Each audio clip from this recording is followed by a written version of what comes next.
Gjykata e Tiranës ka shpallur dënimin me 16 vite burg ndaj Mario Përlleshajt, adoleshentit të akuzuar për vrasjen e Martin Canit, një ngjarje që tronditi opinionin publik një vit më parë. Vendimi u dha pas ditën e së martës, duke i dhënë një përgjigje të shumë pritur familjes së viktimës, e cila prej muajsh priste drejtësinë për humbjen e djalit të tyre 14 vjeçar.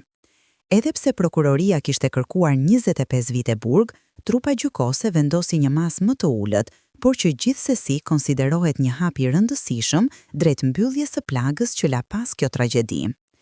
Pas shpalljes së vendimit, avokati i familjes dhe babai i Martinit dha një deklaratë të shkurtër për mediat, duke e cilësuar këtë dënim si një rrezë drite në dhimbjen e tyre të pamatshme.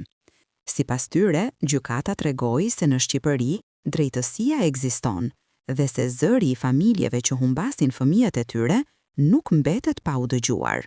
Megjithatë, asgjë nuk mund ta zhbëjë humbjen e një jete të re, që sipas familjarëve ishte plot ëndra dhe dritë.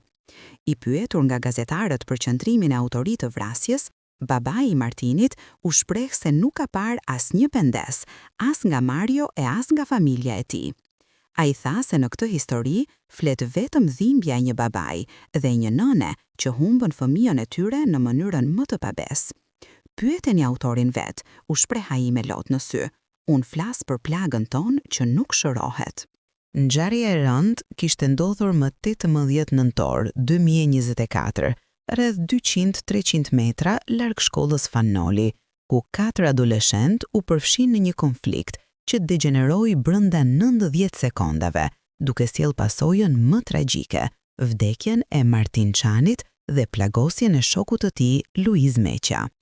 Në këtë përleshje rezultuan të përfshirë 2 nxënës të shkollës Fanoli dhe 2 të një shkolle në Sauk, të cilët dyshohet se kishin pasur më herët konflikte të vogla. Aktualisht, Mario Përlleshaj ndodhet në institucionin e të miturve në Kavaje, ku u transferua menjëherë pas ngjarjes.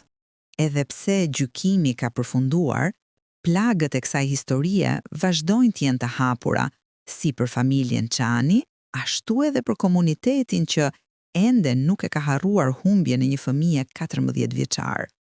Vendimi i sotëm sjell një formë drejtësie, por nuk mund ta zëvendësojë jetën e një djali të mitur që duhet ishte ende në bangat e shkollës, jo në statistikat e një tragjedie.